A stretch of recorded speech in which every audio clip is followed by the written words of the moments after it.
Friends, welcome to my channel. आज हम पढ़ने वाले chemical analysis of the metals. Material technology में जो कि टॉपिक है chemical analysis of metals. Metals में केमिकल एनालिसिस के बारे में जानते हैं। So chemical analysis is the process of identifying, separating and quantifying the components of a sample to understand its composition. Chemical analysis एक वो प्रोसेस होती है जिसमें हम उसकी आइडेंटिफाई, उसके सेपरेटिंग और उसकी क्वांटिफाइंग ऑफ कंपोनेंट के बारे में जानते हैं। उसको हम सब chemical analysis of the metal बोलते हैं।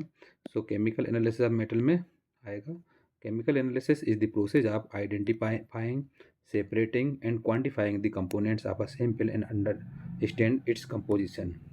It can be used to, पहला होता है आइडेंटिफाई अननोन मटेरियल्स, सेकंड है verify that a material meets required condition, तीसरा है ट्रेस हार्मफुल केमिकल सब्सटेंस, फिर है सॉल्व मैन्युफैक्चरिंग इशूज, फिर determine the purity of the substance, फिर ascertain the composition of unknown substances and forensic science. जो unknown material उसकी identify check करना, उसके बाद जो जो जिस चीज़ की ज़रूरत पड़ रही है जिस मटेरियल की, उसका वेरीफाई करना, उस कंडीशन को देखना, उसके बाद उसके कुछ हार्मफुल केमिकल सब्सटेंस को ट्रेस करना, फिर मैन्युफैक्चरिंग इशू को ख़त्म करना, फिर प्योरिटी ऑफ सब्सटेंस चेक करना, फिर उसमें होता है ascertain of the composition of unknown substance, forensic science के द्वारा चेक करते हैं। तो इसके कुछ इंपॉर्टेंट पॉइंट होते हैं, बिंदु होते हैं, कौन कौन से पॉइंट के द्वारा हम chemical analysis of the metals करते हैं। तो पहला होता है आइडेंटिफाई अननोन मटेरियल्स, फिर verify that a material meets required condition, फिर ट्रेस हार्मफुल केमिकल सब्सटेंस, फिर सॉल्व मैन्युफैक्चरिंग इशू, फिर determine the purity of the substance, फिर ascertain the composition of unknown substances in forensic science.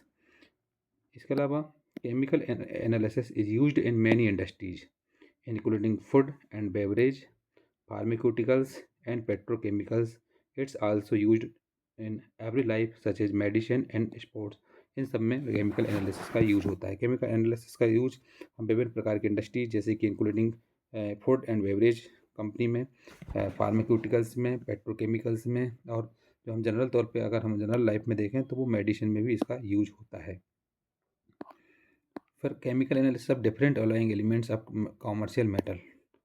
इसमें कुछ commercial metal होते हैं, उसमें chemical analysis के बारे में पढ़ते हैं। तो chemical analysis of different alloying element and commercial metals, carbon, iron, chromium, nickel, manganese, magnesium, sulphur, phosphorus, cobalt और मोलिब्डेनम, इन सब के बारे में पढ़ना हमको।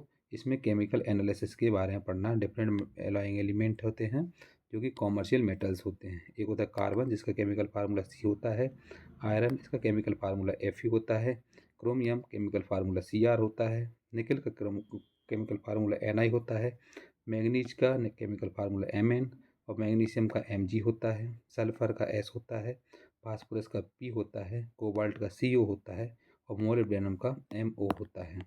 इस तरीके से इसमें हम जानते हैं कि इनके अलग अलग केमिकल फार्मूले, जैसे carbon, iron, chromium, nickel, manganese, magnesium, sulphur, phosphorus, cobalt, molybdenum, ये सब इसके केमिकल सब्सटेंसेज होते हैं, कॉमर्शियल मेटल होते हैं जिसमें हम केमिकल एनालिसिस के बारे में पढ़ते हैं।